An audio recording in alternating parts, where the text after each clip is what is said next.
165টার উপরে মামলা হয়েছে, যারা পালিয়ে গেছে 2 বোন একসাথে, তাদের নামে আমরা চাই যে ট্রাইব্যুনাল গঠন হয়েছে খুব তাড়াতাড়ি ডক্টর মোহাম্মদ ইউনূসের মাধ্যমে খুব তাড়াতাড়ি বিচারটা শেষ করে। আগামী যারা দেশে আসবে ক্ষমতার চেয়ারে, তারা চিন্তা ভাবনা করে চেয়ার চালাবে। আর এটা যদি না হয়, এই হত্যা আপনি কিয়ামতের আগে আর বন্ধ করতে পারবেন না, কারণ মানুষ মনে করবে যে এরকম হয়। এই জন্য আমরা চাই দেশকে শান্তি, স্বস্তি, নিরাপত্তা দেওয়ার জন্য এদের বিচার খুব তাড়াতাড়ি করা হোক। কথা বলেন না কেন? যারা মানুষ হত্যার সাথে জড়িত ছিল না, তাদেরই হত্যার বিচার করে আপনি বিদায় করে দিলেন। আর যারা সরাসরি বিচার করার জন্য একেবারে উপযুক্ত, আপনি নিজের জ্ঞান থেকে একেবারে বিবেক দিয়ে বলেন, যাদের বিচার করা হয়েছিল মানুষ হত্যার দায়ে, ধর্ষণের দায়ে, সাক্ষী ছিল না, সোনা সাক্ষী ছিল, জন্ম নিয়েছে 75-এ, সাক্ষী দিয়েছে 71-এ, এরকম ছিল না? কিন্তু এখন যাদের বিচারের জন্য আন্তর্জাতিক অপরাধ ট্রাইব্যুনাল সাজানো হয়েছে, একটারও সোনা সাক্ষী লাগবে না, সব দেখা সাক্ষী।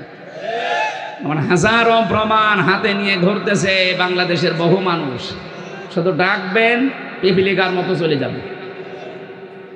এই জন্য আমরা চাই আগামী বাংলাদেশ নিরাপদ। যদি আমরা উপহার দিতে চাই, যে নিরাপত্তা দিতে চাই, এই হত্যার সাথে যারা জড়িত খুব তাড়াতাড়ি তাদের বিচার করে এইটা ক্লোজ করে।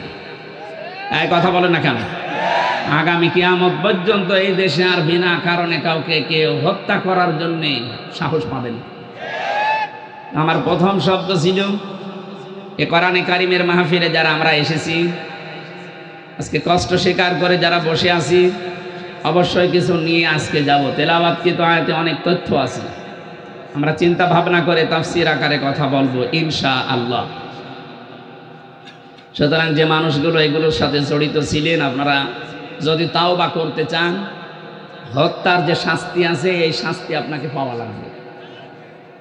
কি অনেকে এখন দেখছে বিভিন্ন দেশে বিভিন্ন জায়গায় যে তাওবা করছে, বলছে আস্তাগফিরুল্লাহ, ভুল হয়ে গেছে, আমাদের আবার ফিরিয়ে নিয়ে আসেন, আমরা এবার একেবারে ভালো হয়ে যাব। আমার মনে হচ্ছে কিয়ামত কায়েম হয়ে গেছে, কিয়ামতের ময়দানে কিছু মানুষ এই কথা বলবে, লাআল্লি আমালু সালিহান ফিমা তারাকতু কাল্লা। আল্লাহ পাক বলেন, ওই সময় আমাকে বলবে, মাবুদ আমাদেরকে আরেকটু সময় দাও, এবার যদি দুনিয়ায় যেতে পারি একেবারে ভালো মানুষ হয়ে যাব। আল্লাহ বলেন, কাল্লা, কখনো না।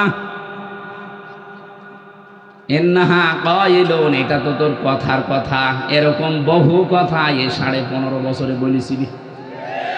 এখন যারা বলছেন আমাদেরকে ফিরিয়ে নিয়ে আসেন, আমরা ভালো হয়ে যাব, এ কথা যে আপনারা বলবেন, এটা 1500 বছর আগে কোরআন জানিয়েছে।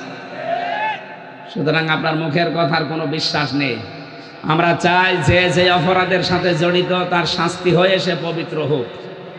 সুতরাং আস্তাগফিরুল্লাহ হবে না, অপরাধ যার কাছে ক্ষমা চাবেন তার কাছে। আর এর নিয়ম হচ্ছে, যার যে অপরাধ করে ক্ষতি করেছেন ওই ক্ষতিপূরণ তাকে দেবেন, তার কাছে একেবারে বিনম্র হয়ে মাপ চাবেন। সে যদি মন থেকে ক্ষমা করে দেয়, আপনি এদেশের বৈধ নাগরিক। নয়তো আপনাকে বৈধতা দেওয়ার বুদ্ধি আমাদের কাছে নেই। সাহাবী একজন এসেছে, মহিলা, ডাক দিয়ে বলে, হে রাসূল, আমি জিনা করেছি, আপনি আমাকে মুক্ত করেন। নবীজি বলেন, এ কথা কাউকে বলবা না, যাও। ও আবার সামনে এসে বলে, হে রাসূল, আমি জিনা করেছি। নবীজি বললেন, এ কথা কাউকে বলবা না, যাও। ও আবার সামনে এসে বলে, হে রাসূল, আমি জিনা করেছি, আপনি আমারে মুক্ত করেন, এ পাপ থেকে আমি মুক্তি পেতে চাই। কারণ আমি কোরআনের আয়াত জানি, ওয়াল্লাযীনা লা ইয়াদউনা মা'আল্লাহি ইলাহান আখারা, ইলা আখিরি আয়াত। সূরা ফুরকানের 68 নম্বর আয়াতের প্রথম অংশে আছে, পৃথিবীতে যারা 3টা অপরাধ করবে এদের শাস্তি আল্লাহ ডবল করে দিবে। 1 নম্বরে আল্লাহকে যারা ডাকে, পাশাপাশি অন্য কাউকে যারা ডাকে। এই কোন দিকে তাকাচ্ছেন? এদিকে তাকিয়ে থাকেন, আমি কিন্তু একটু পরে জিজ্ঞাসা করবো আপনাকে। যে 3টা পাপের শাস্তি আল্লাহ ডবল বললেন, ইদাফ লাহুল আযাব ইয়াউমাল কিয়ামা, কিয়ামতে আল্লাহ ডবল করে শাস্তি দেবেন। তার প্রথম পাপ, আল্লাহকে ডাকে, মা আল্লাহি ইলাহান আখার, অন্য কাউকে তার সাথে চুরি দেয়। আর এটা বাংলাদেশে বেশি। যদিও রাজশাহী, খুলনা এ সমস্ত বিভাগগুলোতে এখনো অত জোরার ওভাবে শুরু হয়নি, এগুলো চট্টগ্রাম, সিলেট বিভাগে চলছে। ওরা দেখবেন আল্লাহকে ডাকে কিছুক্ষণের পরে আলী বাবা, শাহ আলী বাবা, কেল্লা বাবা, ফতে বাবা। কোথায় পেয়েছেন আপনি?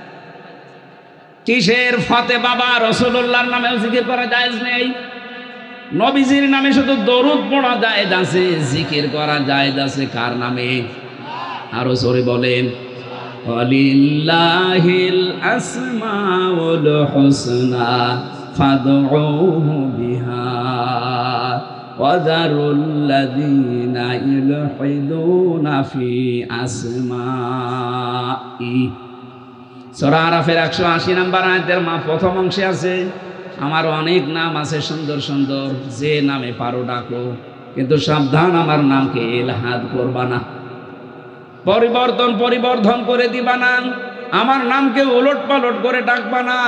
এই ঘোষণা কার? এটা রেকর্ড হচ্ছে, সারা দেশে কালকে যাবে। আমি সবাইকে সামনে নিয়ে বলছি, আজকে থেকে আল্লাহর সাথে অন্য কাউকে আপনি আর ডাকবেন না, সে যেই হোক। এতে যত বড় সুন্নি হোক, আপনাকে যদি বুঝ দেয় যে না এ বাবার মাধ্যমে ইসলাম পেয়েছি, এই জন্য টাকা লাগবে, কিসের বাবা? এ পৃথিবীতে ইসলাম এসেছে যার মাধ্যমে আমাদের নবী মুহাম্মদুর রাসূলুল্লাহ, তার নামেও তো জিকির করা জায়েজ নেই। আর আপনার বাবা, কোরআনে কারিমে আল্লাহ নিজে জানালেন, আল্লাহর সাথে অন্য কাউকে যদি কেউ ডাকে তার শাস্তি হবে কয়টা? আরো জোরে। সুতরাং আমার যে তাহেরি ভাইয়ের মতো যেন আল্লাহ আল্লাহ করার পরে কেল্লা বাবা, ফতে বাবা জীবনও ডাকবেন না, ভ্রান্ত ধারণায় আছে তার। এখন যদি বলেন ওনারা আয়াত পড়েনি, আয়াত তো আমিও পড়েছি। উনি এইভাবে যদি বুঝতেন যে মাআল্লাহি ইলাহান আখারা, আল্লাহর সাথে অন্য কাউকে যারা ডাকবে তাদের শাস্তি হবে ডবল। যদি বানিয়ে বলি যারা আলেম আছে বলেন তো। দ্বিতীয় নম্বর তো এতক্ষণ বললাম যে মানুষ হত্যা করলে তার শাস্তি ডবল হয়। 3 নম্বরে ওয়ালা ইয়াজনুন, জিনা করা যাবে না। জিনা আছে না নেই দেশে? এখন এই যে যারা ধরা পড়ছে, এগুলোর প্রকাশ্য ভিডিও, অডিও, জিনা সব প্রকাশ পেয়ে যাচ্ছে। আপনি চিন্তা করেন, 80 বছর 85 বছর বয়স, তার হাতের জেনা, মুখের জেনা, বাকিটা নাই বললাম। কোথায় নেমেছে তার চরিত্র বলেন তো? জেনা থেকে বাঁচার জন্য একটা ঔষধ বলছি, যেহেতু সবার জীবনে যৌবন আছে, আসতে পারে এরকম, আল্লাহ পাক নিজেই 2টা ঔষধ দিয়েছেন, আজকে থেকে আপনি প্রয়োগ করবেন। সূরা নূর 30 নম্বর আয়াত, লিল মুমিনিনা ইয়াগুদ্দু মিন আবসারিহিম ওয়া ইয়াহফাযু ফুরুজাহুম যালিকা আযকা লাহুম ইন্নাল্লাহা খাবীরুম বিমা ইয়াসনাউন। আমি যুবক মানুষ, আমি সহ যত মানুষ এখানে আছি, এই শাস্তি কিন্তু ডবল হবে যদি জেনা আপনার জীবনে থাকে। 1 নম্বরে, হে নবী আপনি মুমিন না পুরুষদেরকে বলেন তারা যেন চক্ষুনি নিম্নগামী করে রাখে পরনারী থেকে। তাহলে আজকে থেকে ওষুধটা অ্যাপ্লাই করবেন। পরনারী দেখলেই চোখ নিম্নগামী হয়ে যাবে, সে যত সুন্দরী হোক আর কালো হোক। কথা বলেন না কেন? 2 নম্বর, ইয়াহফাযু ফুরুজাহুম, তাদের লজ্জা স্থানকে তারা যেন হেফাজত করে। এই 2টা কাজ যদি আপনি করতে পারেন, যালিকা আযকা লাহুম, এইটাই সবচাইতে পবিত্র পন্থা। আপনাকে বাকিটা আল্লাহ করবে। আমি সহ যারা আছি আজকে থেকে পরনারী, সে মোবাইলে দেখেন, কম্পিউটারে দেখেন, আর চোখের সামনে দেখেন, যেখানেই দেখবেন চোখ নিম্নগামী হবে না, আরো খুলে রাখবেন। বলেন। সুতরাং এই মুহূর্তে যাদের মোবাইলে এরকম কিছু আছে যেটা দেখলে আনন্দ লাগে, অন্য কেউ দেখলে লজ্জা লাগে, এই মুহূর্তে ডিলিট করা লাগবে। এরকম কোন মহিলার ছবি, ড্যান্স, অর্ধ উলঙ্গ যে সিনেমাগুলো যা আছে, যার কাছে যা আছে এই মুহূর্তে ডিলিট করেন। করেন করেন, তাড়াতাড়ি করেন, 30 সেকেন্ড সময় দিন, নেন। না না, ওয়াজ কিসের? ওয়াজ শুনতে এসেছে, এক্ষণে আমল করা শুরু করুন। অন্তত এখন যদি লজ্জায় কেউ নাও করেন, বাড়ি যাওয়ার সময়, বাড়ি যাওয়ার আগেই সব ডিলেট করে বাড়ি যাবেন। কারা কারা হাত তোলেন তো? এই দেখেন উল্টা পাল্টা লোক এখানে আছে, আমি জানি। এই যারা আছে বাড়ি যাওয়ার আগে এগুলো শেষ করে দেবে।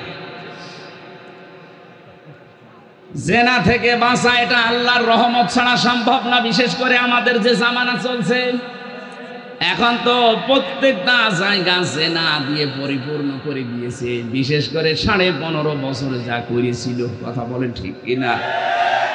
জাতিকে আমাদের বাঁচাতে হবে। আমি বলছিলাম, মেয়েটা ডাক দিয়ে বলে, হে রাসূল, আমি যেহেতু জেনা করে ফেলেছি, এখান থেকে যদি মুক্তি পেতে হয় তাহলে যে শাস্তি আছে আল্লাহর কোরআনের, ওইটা প্রয়োগ করেন। ওই শাস্তি যদি হয়ে যায়, দুনিয়াতে কোনো অপরাধের শাস্তি যদি হয়, ওই শাস্তির জন্য আল্লাহ কিয়ামতে আর বিচার সাজাবেন না, শেষ। আপনি যদি চুরি করেছেন, যদি হাত কেটে দেওয়া হয়, তাহলে কিয়ামতে এই বিচার আল্লাহ করবে না। মানুষ হত্যা করেছেন, দুনিয়া যদি আপনাকে মেরে ফেলা হয় বা দিয়ত দিয়ে যদি আপনি পার পেয়ে যান, তাহলে আপনাকে কিয়ামতের দিন আল্লাহ আর বিচার করবে না। জেনা করেছেন, বিচার হয়ে যাক, কিয়ামতে আল্লাহ এই বিচার আর করবে না। তাহলে আমার প্রশ্ন হচ্ছে, যারা 15.5 বছরে জুলুম, অত্যাচার, নির্যাতন, গুণ, খুন, আয়না ঘরের সাথে যারা জড়িত, তারা এই অপরাধগুলো যদি মাফ করাতে চান, যার কাছে অপরাধ করেছেন তার কাছে স্বীকার করে ওর ক্ষতিপূরণ দিয়ে দিন। আমি কথা বোঝাতে পেরেছি? আপনি আয়না ঘরে রেখেছিলেন যাদেরকে, তাদের কাছে যে বলেন যে তোমার বিশাল ক্ষতি করে দিলাম। এই যে ব্যারিস্টার আমান আজমি সহ আমি 14 বছরের মানুষ ওখানে দেখেছি আছে, কেউ 5 বছর, 7 বছর, 8 বছর, 10 বছর, 14 বছর করে আছে। এত বড় বড় নখ হয়ে গেছে, চুল দাড়ি গোপ, মনে হচ্ছে কেউ জঙ্গল থেকে বেরিয়ে আসতেছে। রিমান্ডে যখন আমার মাটির নিচে নিয়েছে, তো কিছু মানুষকে দেখেছি এই নখ দিয়ে খুশিয়ে খুশিয়ে ওই দেওয়ালের সাথে মাটির নিচে লিখে রেখেছে, ভাই যদি কেউ বাইরে যেতে পারেন তো এই নাম্বারে জানাবেন যে আমি বেঁচে আছি। টের পাচ্ছি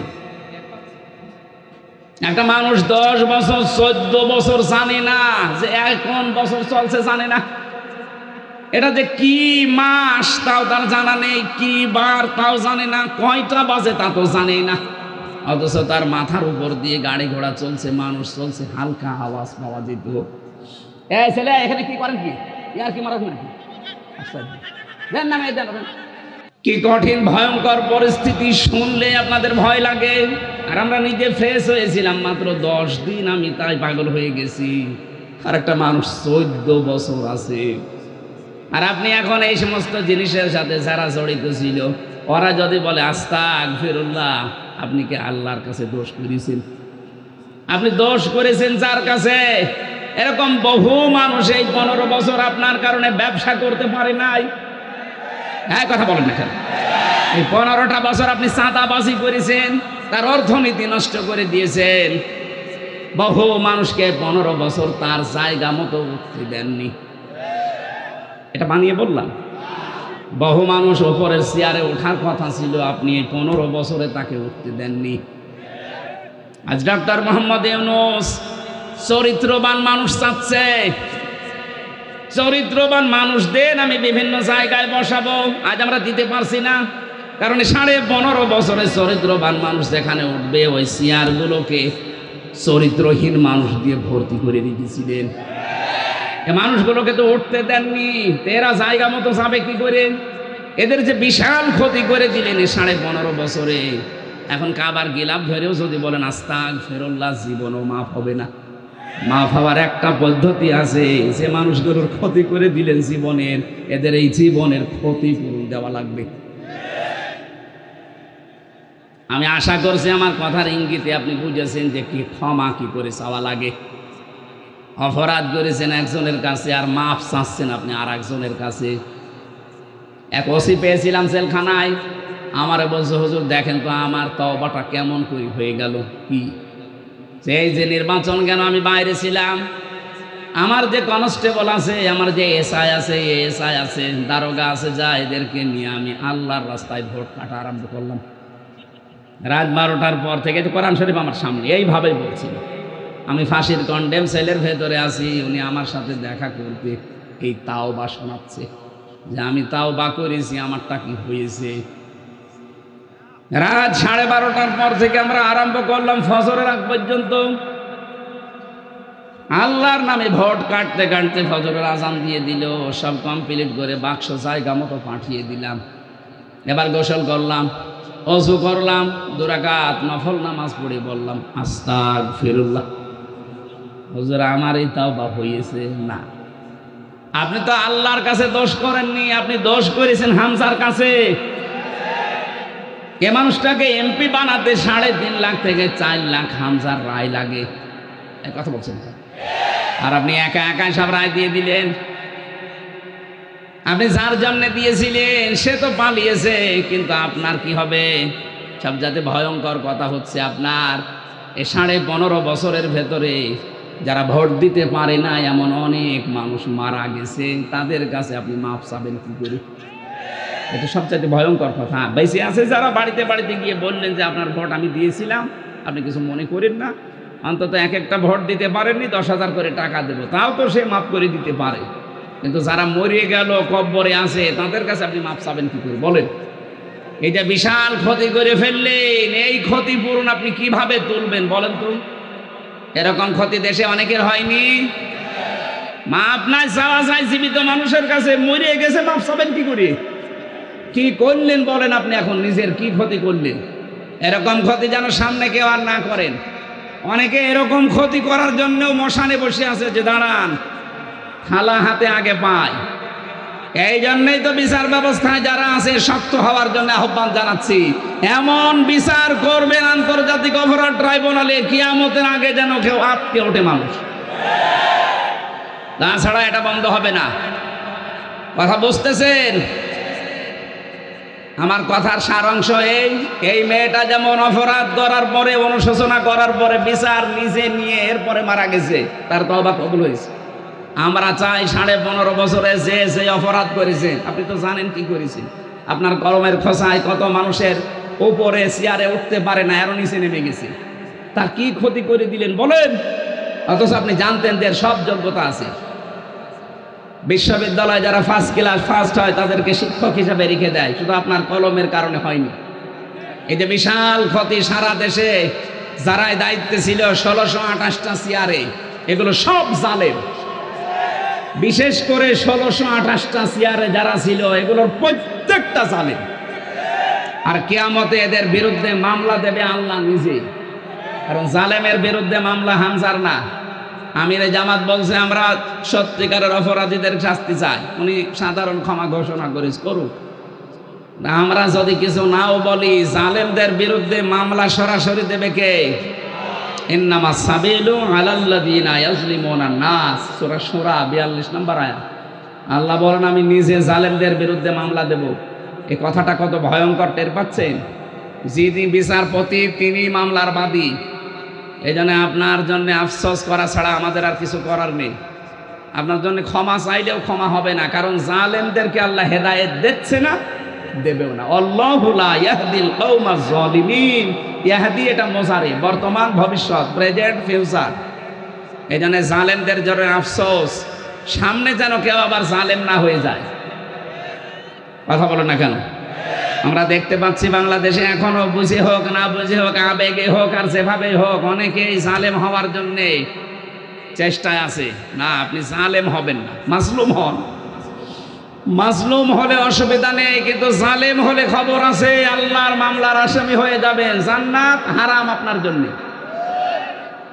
চিন্তা চেতনার পবিত্রতা দরকার আমাদের। আমি তাজ্জিবিন শব্দ থেকে এসেছিলাম। আজ যাদের সবচাইতে বড় পবিত্র তাদের বিশ্বাস আকীদার, তাদের উপরে আপনি এই শব্দটাকে পুরা উল্টিয়ে বলছেন আপনার আকীদা খারাপ। এটা একটা জুলুম তাদের উপরে। এই কথা বললেন না কেন? তাদের আকীদা যদি খারাপ হবে, যে মানুষগুলোকে আপনি বিদায় করলেন, এদের প্রত্যেকের কাছে এই অফার ছিল যে আপনি শুধু দলটা ছেড়ে দেন, তাহলে আপনার ফাঁসির রশি গলায় থাকবে না, ফুলের রশি আসবে। ওরা বলেছিল না যে আকীদায় আছি ইয়াকুলুনা তাজ্জিবিনা সালামুন আলাইকুম উদখুলুল জান্নাহ, এটা আমরা দেখতে পাচ্ছি, সুতরাং না, জীবনেও পাল্টাবো না। এই কারণে তাদের ফুলের মালা থেকে ফাঁসির মালা পর্যন্ত চলে এসেছে, নিজের আকীদা বিশ্বাস তারা পাল্টায়নি। আর আপনি জীবনে কোনোদিন ফাঁসির রশি দেখানোনি, ফতোয়া দিয়ে যাচ্ছেন আপনার আকীদা খারাপ। আকীদা খারাপ হলে তারা এখনো বেশি থাকতো আমাদের মাঝে। এই কথা বলেন না কেন? রাজার হালে থাকতো। কোরআনের পাখি শহীদ আল্লামা দেলাওয়ার হোসাইন সাইদি রহমতুল্লাহ আলাইহি এই ময়দানে তিনি 24 বছর এসেছিলেন একাধারে। আমি ছেলের এই 3 বছরে মাত্র একদিন তার সাথে ছিলাম। তার কাছে বহু অফার এসেছিল, আমার এভাবে ভালোভাবে চেনি না, ওনার মানে অনেক কিছুই তো দুর্বল হয়ে গেছে। আমি যখন কাছে গিয়ে বলতাম হুজুর আমারে চেনেন, আমি হামজা। ও ওই যে বাশার আলামিন হামজা, তার মানে ওনার ছেলে শামীম সাইদি, মাসুদ সাইদি ভাই কয়েকজনের নাম বলতো, যে এখন বাইরে এরা কথা বলছে, বাশার ভাই, আলামিন ভাই, হামজা ভাই। ও হামজা ওই দিন আমাকে 10 মিনিট কথা বলেছিলেন। তিনি কয়েকটা কথা বলেছিলেন ওই দিন, আমার এখন মনে পড়ছে। ওনাকে অফার দেওয়া হয়েছিল, শুধু আপনি এই যে আকীদা খারাপ যাদের বলেন, এই দলটা শুধু ছেড়ে দেন, আপনি নিজে একটা দল করেন, নিজে একটা দল করে আপনি নিজেই সভাপতি হয়ে যান। বাংলাদেশে বহু দল এরকম আছে না, দুনিয়ার স্বার্থ পেয়ে নিজে দল খুলেছে, খালি নিজের সভাপতি আর ছেলে সেক্রেটারি, আর কেউ নেই। আমি বানিয়ে বললাম, এদেশে বহু দল এরকম আছে, শুধু নিজের সভাপতি আর ছেলে সেক্রেটারি। বাংলাদেশের একটা লোক নেই। উনি যদি নিজেও এই দলটা খুলে সভাপতি হতেন, নিজের সভাপতি ছেলে সেক্রেটারি না, লক্ষ লক্ষ মানুষ পেতেন, সে বুঝে হোক আর না বুঝে হোক। এক কথা বলেন না কেন? কিন্তু আকীদা খারাপ এই জিকির করে করে এদের ওপর আপনি জুলুম করছেন, আপনি থামবেন। আমি জানি আপনার পরিবর্তন হবে না, কারণ আপনার অন্তরে মোহর মারা। যারা নির্দোষ মানুষের উপরে কোনো দোষ চাপিয়ে দেয়, ভালোভাবে শুনবেন, যারা নির্দোষ মানুষের উপরে কোনো দোষ চাপিয়ে দেয়, সে যেন নিজে প্রকাশ্য পাপের বোঝা বহন করে ঘুরে বেড়ায়। সুতরাং বাংলাদেশে বহু আলেম ওলামা, বহু আল্লামা, এরকম বাংলা শিক্ষিত মানুষের প্রতি, এই যে সোহেল ভাই জীবনে মাদ্রাসায় পড়েছে, এরকম একটা বাংলা শিক্ষিত মানুষদের আকীদার উপরে আপনি আন্দাজে মিথ্যা তহমত দিয়ে দিলেন যে ওর আকীদা ভালো না। সূরা নিসা 112 নম্বর আয়াত অনুযায়ী আপনি পাপের বোঝা কিয়ামতে বহন করে নিয়ে বেড়াবেন। হ্যাঁ, দুনিয়াতে আল্লাহ শাস্তি আপনাকে দেবে, ওই ব্যবস্থা এখন আল্লাহ করছে না। তাই ইমাম আহমদ ইবনে হাম্বলের জামানায় আমরা দেখেছিলাম, কিতাবে পড়েছি, 2 মহিলা, একজন মারা যাওয়ার পরে আরেকজন এসে লাশ ধোয়াতে গিয়ে এই হাত আটকিয়ে গেছে তার রানের উপরে, কয়েক ঘন্টা পর্যন্ত আর নড়াচড়া নেই, হাত তুলতে পারেনি। এলাকার যিনি ইমাম তাকে বলছে কি করা যায়। অনেক গ্রাম্য মানুষ ফতোয়া দিয়েছে, এক কাজ করেন, জীবিত মানুষের হাত তো কাটা যাবে না, মেয়ে লোক যেটা মরে গেছে ওনার ওই জায়গায় চামড়া কেটে ফেলে, কিন্তু এমন জায়গা এই রানের উপরে, নাভির নিচে হাঁটুর উপরে, এই জায়গায় এই কাজ করলেও হতো। কিন্তু যিনি মারা গেছেন তার স্বামী বলছে না, আমার স্ত্রী মরে গেছে আর এখন চামড়া কাটবেন, মানে দরকার হয় জীবিত মানুষের হাত কেটে ফেলে। জীবিত মানুষের স্বামী যে আচ্ছা কি বলেন, আমরা আসলাম উপকার করার জন্যে, আর এখন আমাদেরই আপনি ক্ষতি করবেন না। আমার স্ত্রী ভালো মানুষ, নেককার মানুষ, আমি আমার স্ত্রীর হাত কাটতে দেব না। আর একটু বড় ইমামের কাছে গেছে, আর একটু বড় জায়গায় গেছে, শেষ পর্যন্ত ওই দেশের প্রধান বিচারপতি ইমাম মালিক মদিনাতে থাকেন, তাকে ঘোড়ায় চড়ে প্রায় 80 কিলোমিটার দূরে এই ঘটনা নিয়ে আসলেন। ইমাম মালিক পর্দার আড়াল থেকে জিজ্ঞাসা করলেন, আমি ঘটনা বলার জন্য না, 2টা শিক্ষা দেওয়ার জন্য, খুব খেয়াল করে শুনবেন, আমাদের এখানে বহু মানুষের এরকম গোনা হচ্ছে তাই বলছি। ইমাম মালিক জিজ্ঞাসা করলেন, মেয়ে কি করেছো বলো। মেয়েটা বলে, ইমাম আমি কিচ্ছু করি নাই, আপনি আমাকে বাঁচান। ইমাম বলে, হ্যাঁ আমি বাঁচাতে পারি, যা যা হয়েছে তাই তাই তোমাকে সত্যি বলা লাগবে। বলে, হ্যাঁ আমি সব বলবো, বলো। আমি আসলাম বাড়ি থেকে, মেয়েটাকে চাদর দিয়ে চারদিকে ঘিরে নেওয়া আছে, তার প্রসাব পায়খানা পরিষ্কার করিয়ে আমি শুধু রানের উপরে হাত দেওয়ার সময় একটা মন্তব্য করেছিলাম। মন্তব্যটায় মারা যাওয়ার কিছুদিন আগে একটা পুরুষের সাথে বাড়িতে ঢুকতে দেখেছিলাম আমি, কিন্তু পুরুষটা কে এটা আমি ধারণায় আমার আসে নাই, চিন্তায় আসে নাই। পরবর্তীতে এই যে হাত লেগে যাওয়ার পর যখন সব দিকে হইচই পড়ে গেছে, তখন তার ছেলে আর স্বামীকে জিজ্ঞাসা করা হয়েছে যে এই কাজটা আমি করে ফেলেছি। আমি কিন্তু একটা ধারণা করেছিলাম এই মহিলার উপরে। কিছুদিন আগে, খুব বেশি হলো আজকে থেকে 7 দিন আগে, একটা পুরুষের সাথে তাকে আমি বাড়িতে প্রবেশ করতে দেখেছি। আমি ধারণা করেছিলাম তোমার উপরে তো ফিটফাট ভালোই লাগে, ভেতরে চরিত্র এত খারাপ এ পুরুষের সাথে, অথচ এটা ছিল তার আপন ভাইয়ের ছেলে। ভাইয়ের ছেলে তার জন্য কি হয় বলেন তো? ফুফু। কি হয়? 14 জন পুরুষের সাথে একজন মহিলার দেখা করা যায় যাচ্ছে, তার ভেতরে এইটা একটা। কথা বলেন না কেন? 14 জন পুরুষের সাথে একজন মহিলার দেখা করা যায় যাচ্ছে, তার ভেতরে এটা একটা। নিজের আপন ভাইয়ের ছেলে, আপন বোনের ছেলে, এদের সাথে দেখা করা ফুফুর জন্যে, খালার জন্যে জায়েজ নেই? বলেন বলেন। তা আমি তো পর পুরুষ মনে করে আন্দাজে ধারণা করেছি, নিক্ষেপ করার কারণে আমার মনে হয় আল্লাহ হাত আটকিয়ে দিয়েছে। ইমাম মালিক বললেন, হ্যাঁ এটা আমি ধারণা করছি। কোরআনে কারিম এরকম একটা কথা আল্লাহ জানিয়েছেন, অমাইয়াকে সেবে খতিআতান আও ইসমান সুম্মা ইয়ারমি বিহি বারিআন ফাকাদ হিতামালা বুহতানা ওয়া ইসমাম মুবিনা। দুনিয়াতে এমন বহু মানুষ আছে নিজে পাপ করে, নিজে অন্যায় করে, আর অন্যায়টা যখন সংগঠিত হয়ে যায় তখন একটা নিরপরাধ ভালো নির্দোষ মানুষের ওপরে দোষটা চাপিয়ে নিজে ভালো সাজে। সে যেন প্রকাশ্য পাপের বোঝা বহন করে নিয়ে বেড়াচ্ছে। আমার তো এই আয়াত পড়ার পরে মনে হচ্ছে বাংলাদেশে বিশেষ করে 15.5 বছরে বহু মানুষ এই আয়াতের সাথে 100 ভাগ মিলে যাচ্ছে। নিজে অন্যায় করে, নিজে রাতের বেলা গাছ কাটে, নিজে রাতের বেলা গাড়িতে আগুন লাগায়, আর ভালো মানুষের ওপরে দোষটা চাপিয়ে তাকে ধরিয়ে দেয়। এক কথা বলে না কেন? ভালো মানুষ ঘুমিয়ে আসি ঘরে, চোখ খুলে দেখছি থানার হাজতে, কি গো তুই গাছ কেটেছিস? কখন? স্বপ্নে। এক কথা বলছে না, এটা হয়েছে না বানিয়ে বললাম? কখন কাটলাম? আমি তো ঘরে ঘুমিয়েছিলাম, ওই ঘুমের ভেতরে স্বপ্নে। এই জন্য মামলা ওরকম স্বপ্নের মামলা, গায়েবী মামলা। এক একজনের নামে 300, 500, 550 পর্যন্ত মামলা দেখেছি। সত্যি মামলা হলে 5টার বেশি তো দিতে পারেন না। 550 মামলা কিভাবে দিলেন? ওই স্বপ্নে। কি করিয়েছেন বলেন তো আপনি? 3 বছরে বহু মানুষ আমাকে এসে বলছে, হুজুর আমার মামলা 313টা। মনে হচ্ছে বদরের সাহাবীদের উনি পুজিয়ে ফেলেছেন।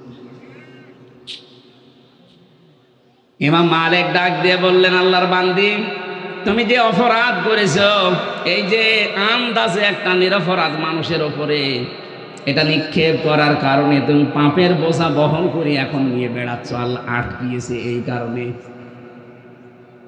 হ্যাঁ, তোমাকে মুক্তি দিতে পারি, 2টা শর্ত মানা লাগবে।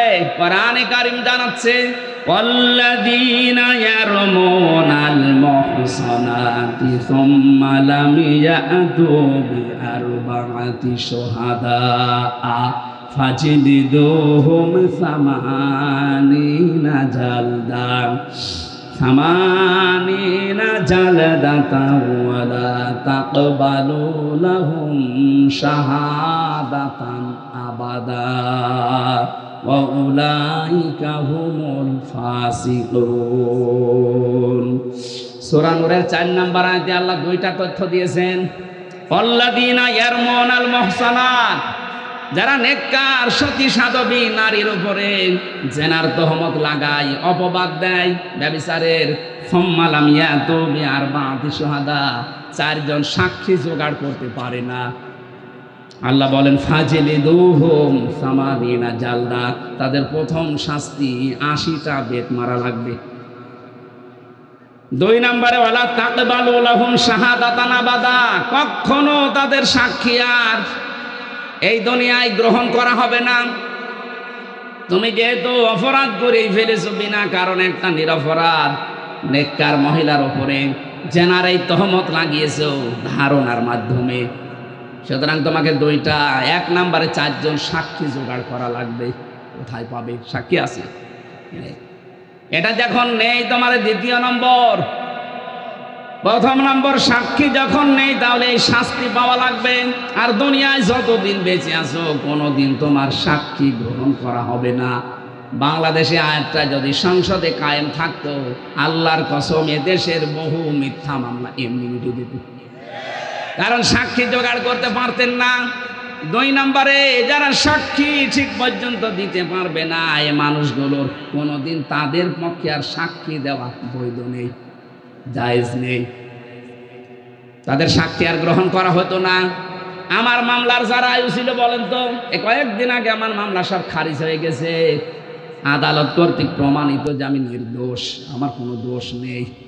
তাহলে বিনা কারণে মামলার আয়ু থেকে যারা পালিয়েছে 2 বোন মিলে, ওনাদের পর্যন্ত এই মামলা শুনলাম একেবারে পর্যন্ত টপ টু বটম যারা জড়িত, এ মিথ্যা মামলা দিয়ে আমাকে 3টা বছর নষ্ট করে দিলেন জীবন থেকে। কথা বলে না কেন? শুধু আমাকেই তো শেষ করেননি, আমার পরিবারটা, আমার 2টা মেয়ে, স্ত্রী, মা, বাবা, আরো আমার হিতাকাঙ্ক্ষী যারা, এ মানুষগুলোকেও কষ্ট দিয়েছেন। এসে কোরআনের জন্য আমাকে যারাই ভালোবাসতো সবাই কষ্ট পেয়েছে 3 বছর। তাহলে এই কাজটা যারা করলেন, আপনি তো সাক্ষী একটা জোগাড় করতে পারেননি। যাদের নাম দিয়েছিলেন সাক্ষীতে, আগস্টের 5 তারিখের পরে তারা বলছে ওগুলো সাক্ষী না, আমরা দেব না, আমরা মানি না। টাকা পেয়েছিলেন, টাকা খেয়ে শোধ। সাক্ষী তারা তো দিল না, মামলা খারিজ হয়ে গেল। এমনকি ওই দিন আমি দেখেছি, আমি আদালতে নিজে দাঁড়িয়েছিলাম, জজ সাহেব এগুলো দেখার পরে বলছে কি দেখে বিচার করবো, এতে কোনো মাল নেই, যান সব খারিজ করে দিলাম। মনে মনে বলছিলাম যে স্যার, এই 3 বছর তো মামলা আপনার কাছে ছিল, তখন তো বলেননি মাল নেই, হঠাৎ করে এখন বলছেন যে মাল নেই। উনি এই কথাই আমাকে বলতো, হুজুর কিছু করার নেই, হাত বাঁধা ছিল। কথা বলছেন না? এতদিন পর্যন্ত হাত বাঁধা ছিল, এই জন্য কিছুই বলতে পারি না। এখন হাত খোলা আছে, যা আসবে এরকম কিছু পাইলে আমি খারিজ করে দেব। ওই দিন আমাদের একবারে 9 জনকে মামলা থেকে অব্যাহতি দিয়ে দিয়েছে। আমরা চাই এদেশে শুধু একটা হাত খোলা ছিল, আর বাকি সব হাত বাঁধা ছিল। এখন যেহেতু সব হাত খোলা আছে, এই জন্য কিছুটা ন্যায় বিচার পাওয়া যাচ্ছে। আগামীতে যারা আসবে, এদেশে সবার হাত যেন আবু সাঈদের মতো এভাবে খোলা থাকে। হাত খোলা থাকলে নাই বিচার পাওয়া যাবে। এই যে যারা আমার মামলার আয়ু থেকে শুরু করে যারা জড়িত, এই মানুষগুলোর সাক্ষী আর কোনোদিন গ্রহণ করা হবে না। আর নিরপরাধ মানুষের প্রতি জঙ্গি মামলা দিয়েছিলেন, যেটা আমি জানি না। আপনি যদি আমাকে বলতেন যে এই শিবির করে, জামাত করে, তাও তো একটা মেনে নেওয়া যেত, তাও তো আমি এক সময় অ্যাক্টিভ ছিলাম না। আর আপনি আন্দাজে এমন মামলা দিলেন জীবনের না আমি শুনিনি। যে যে অপরাধ করে না, ওই অপরাধে তাকে যদি কেউ অপরাধী মানায়, ওই অপরাধ যতদিন সে না করবে ততদিন তার মরণ হবে না। এই জন্য জঙ্গি নাটক যারা সাজিয়েছিলেন, আজপিরান সবগুলো তারা এই জঙ্গি মামলারই আসামি। বিশেষ করে কাউন্টার টেরোরিজমের ওই সময় যিনি প্রধান ছিলেন, ওর নাম মনিরুল। এই জঙ্গি শব্দটাকে পুঁজি করে দেশে বহু মানুষকে মাটির নিচে নিয়েছে, বহু মানুষকে জীবিত অবস্থায় জান কবজ করে ফেলেছে। এটা যারা সাজিয়েছিলেন আজ দেখেন তারা এই মামলার আসামি। কোরআনের কথা যে কত বাস্তব, যে অপরাধ যে করে নাই তার উপরে যদি বিনা কারণে ওই দোষ কেউ চাপিয়ে দেয়, ওই দোষে আল্লাহ তাকে আগে দোষী করায়। এগুলো যারা জড়িত তাদেরকে আল্লাহ এই অপরাধী এখন বানাচ্ছে। আপনারা শিক্ষা নেবেন, আন্দাজে বিনা কারণে নিরপরাধ মানুষকে যেন উল্টা পাল্টা দোষ দেবেন না। কথা বলেন না কেন? এরপরও যদি কারো শিক্ষা না হয়, আমার মনে হয় ওর কপালে হেদায়াত আর নেই। তুমি যেহেতু সাক্ষী জোগাড় করতে পারো নাই, তোমার শাস্তি এখন হবে কি? 2 নম্বরে সামানিনা জালদা, 80টা বেত মারা হবে। জাল্লাদকে নিয়ে আসো। 80টা বেত চলছে, 79টা হয়ে গেছে, হাত খোলে না। জাল্লাদ বলে ইমাম কি করবো, আর একটা বাকি আছে। ইমাম সাহেব বললেন দাঁড়ান, আমি কোরআনের আয়াতে 100% বিশ্বাস করি। আল্লাহ পাক কোরআনে কারিমে জানিয়েছে, ওয়া তাম্মাত কালিমাতু রাব্বিকা সিদকাও ওয়া আদলা লা মুবাদদিলা লিকালিমাতি। আমি আল্লাহ কোরআনে যত কথা দিয়েছি সব সত্য। সব কি? আরো জোরে বলেন। 2 নম্বরে ইনসাফপূর্ণ। 3 নম্বরে কোনদিন আমার কোরআনের কথা কিয়ামত পর্যন্ত কোনো পরিবর্তন হবে না, রদ বদল হবে না। 80টা তো দিয়েছি সামানিনা জালদা, জীবনও তো হবে না। 79টা হয়েছে, আর একটা বাকি আছে। ঠিক আছে, মারো। আর একটা যখন মারা হয়েছে সঙ্গে সঙ্গে হাত খুলে গেছে।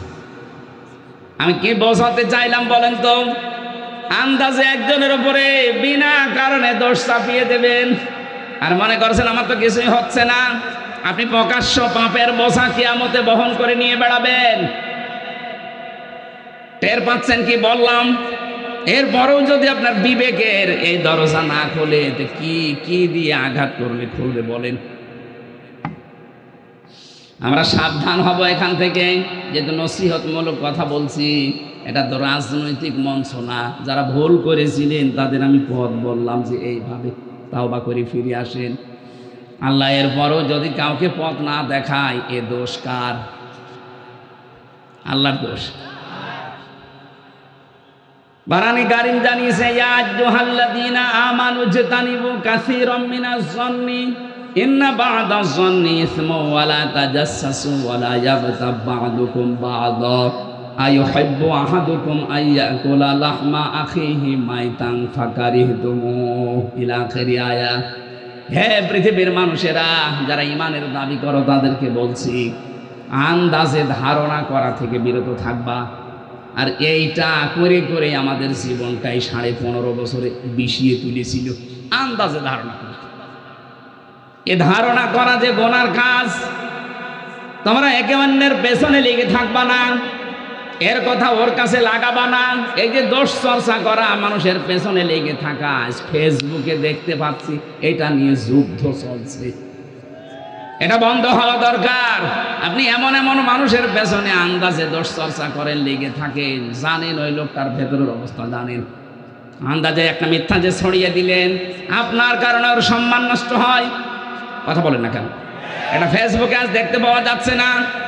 আন্দাজে একজন মানুষের পেছনে এমন লাগা লাগে মনে হয় ও সব জানে, অথচ পেটে বোম মারবে, ও কিছু বলতে পারবে না। আশা করছে এই গোনা থেকে আপনি মুক্ত হবেন এক্ষুনি। সঠিক না জেনে আন্দাজে কোনো কথা বলবেন না। আমি এর আগে কিছু বলে ফেলেছিলাম, আমি তওবা করে নিয়েছি। না, আমি মিথ্যা বলিনি, আমি ভুল তথ্য মিস্টেক হওয়ার কারণে বলে ফেলেছিলাম। তাও আমার নিজের কথা না, আমাকে বলা হয়েছিল, আমি যাচাই না করে বলেছিলাম। এই জন্য যাচাই না করে বললে যে ক্ষতি হয়ে যায়, এটা আমি টের পেয়েছি। এই যে ফারুকের কথাটা বলেছিলাম, এটা আমার কথা না। বগুড়াতে ওই দিন স্টেজে ওঠার আগে কওমি মাদ্রাসার এক মহাতামিম, উনি আমাকে মোটরসাইকেলে নিয়ে যাচ্ছিলেন স্টেজে দিনের বেলায়। ওই সময় আমাকে ওঠার আগে বললেন যে কিছুক্ষণ আগে ফারুকি কট খেয়েছে আর আসিফ মাহমুদ স্যার ওই জায়গায় ইন হয়েছে। ওনার কথাটা আমি আসলে যাচাই করার সময় পাইনি। ওখানে আর 1.5-2 মিনিট পরে আমি স্টেজে, এই জন্য বলে ফেলেছিলাম, এটা ঠিক হয়নি। এরকম আরও যে তথ্যগুলো বিভ্রাটের কারণে, যে যাচাই বাছাই না করে যেগুলো বলেছি ওগুলো আমি জাতির কাছে স্বীকার করছি, ক্ষমা চাচ্ছি। বাকি যেগুলো কোরআন হাদিস থেকে তথ্য দিয়েছি, একটা তথ্য আমার জানা মতো অন্তত ভুল হয়নি। জেনারেল কিছু কথা হয়তো গড়মিল হতে পারে, মিথ্যা না, মিস্টেক হতে পারে। মিথ্যা আমি বলিনি কোনো তথ্য। কোরআনে কারিম তো প্রশ্নই আসে না, হাদিসেরও প্রশ্ন আসে না। জেনারেল যে কথা, বাংলা কথা কিছু বলা হয়, এর ভেতরে হয়তো যাদের কাছে শুনেছি এই মানুষগুলো ওই রকম গ্রহণযোগ্যতা সম্পন্ন মানুষ না। এই জন্য আমি জাতির কাছে এটা রেকর্ড হচ্ছি। ভুল করলে স্বীকার করা এটা দোষের কিছু না। এই কথা বলেন না কেন? এটা আমি কোরআনের পাখির কাছে শেষ শব্দ শুনেছিলাম যে ভুল কিছু করলে স্বীকার করবা, এর দ্বারা সম্মান আরো বাড়বে। কিন্তু আমাদের চরিত্র, বাংলাদেশের মানুষের ভুল করলে স্বীকার করা তো দূরের কথা, আরো বৃদ্ধি বাড়ে। এই কথা বলেন না কেন? এখনো পর্যন্ত যারা এই 5 আগস্টের সাথে জড়িত, এত বড় গণহত্যার সাথে, এখনো অনেকে স্বীকার করতে রাজি না। স্বীকার করেন, আপনি অনুশোচনা করেন, অনুতপ্ত হয়ে বলেন যে না, ভুল হয়ে গেছে, শাস্তি যা আছে দেন। তাহলে শাস্তি যা আছে, 165টা মামলা হয়েছে। আমার 2 মামলায় যদি 3 বছর হয়, 165টা মামলা, তোমার তো মিথ্যা ছিল, আর আপনার জেনুইন মামলা। কথা বলেন না কেন?